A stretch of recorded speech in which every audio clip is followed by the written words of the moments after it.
What's up, Dachief here. Today be breaking down a video that happened out in Nashville. Now, this is going to make a very good training video. This is just going to show you how fast a simple traffic stop could go bad. So, real quick backstory. The registration owner of this vehicle has several outstanding warrants for drugs.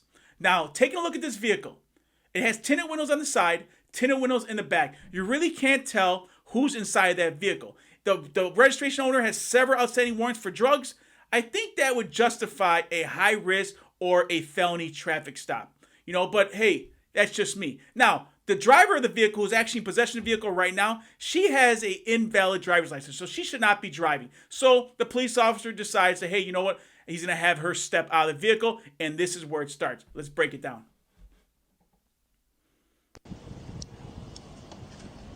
Come on. So, here we go. He orders her outside the vehicle, and he's searching a bag that she was in possession of. Now, what do you see right here? Now, when you're on when you have a traffic stop and you have someone to step out of the vehicle, you are in control of that situation. Why would you allow the driver of the vehicle to light up a cigarette and then get on the phone?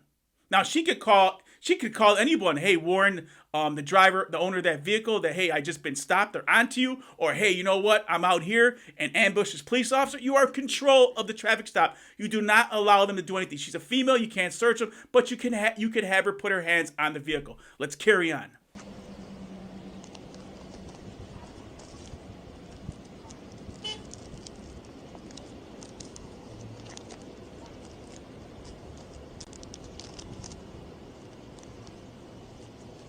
So right here at this point where he locates some drugs inside of her bag. The bag that she was in possession of. Here, do me a favor, turn. No, hold Turn on. around. Don't put me in handcuffs. I haven't done anything wrong. Ma'am. No, don't put me You're about to get tased. No, no, Get down. Out of her flip-flops. Down on the ground. no. So, what is the other thing you do not allow a person to do when you order them outside the vehicle? To get back inside of the vehicle. Why? Because the potential to drive off, potential to grab a weapon to hurt you. So there's several reasons why you do not allow it. With all costs, you do not allow the female should have been tasered outside of the vehicle when she was either running away or she was trying to get inside the vehicle, but that did not happen.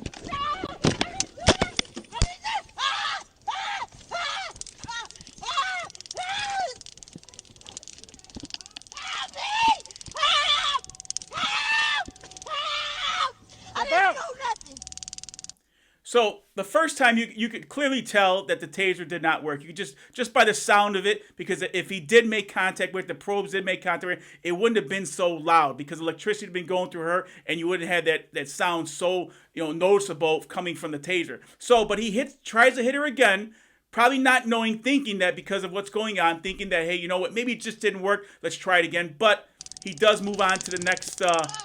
He goes for a dry stun, which you clearly see that it does work. Ma'am, put the gun down. Put the gun down.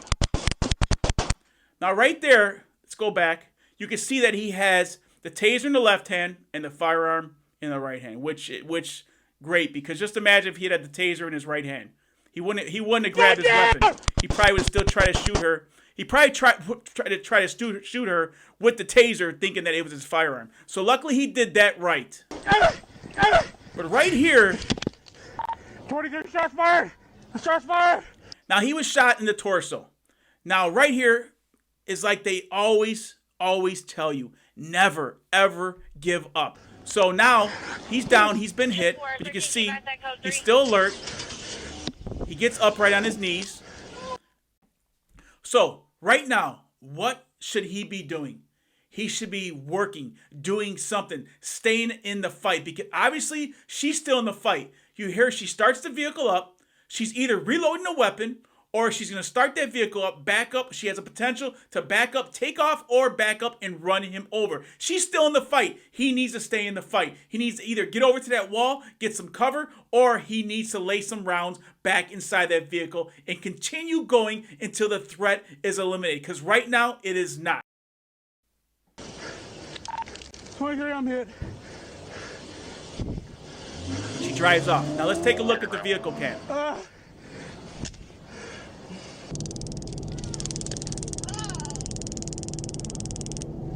Step out. Ma'am! Put the gun down! Put the gun down! 22 shots fired! Shots fired! Look, so you can see he starts making his way up. He makes his way to his knees. But what is he doing now? What is he doing? He's doing absolutely nothing. He should always be working. Always doing something. Getting up is not doing something. Right there, he's just standing there. She starts the vehicle, just kneeling there, and she drives off. That's it. And look at the taser. Look at the taser. Look what happens with the taser when she pulls back. The taser, the cables are still inside the vehicle. Look at that thing drag. It's like he just gave up. So let's take a look at this.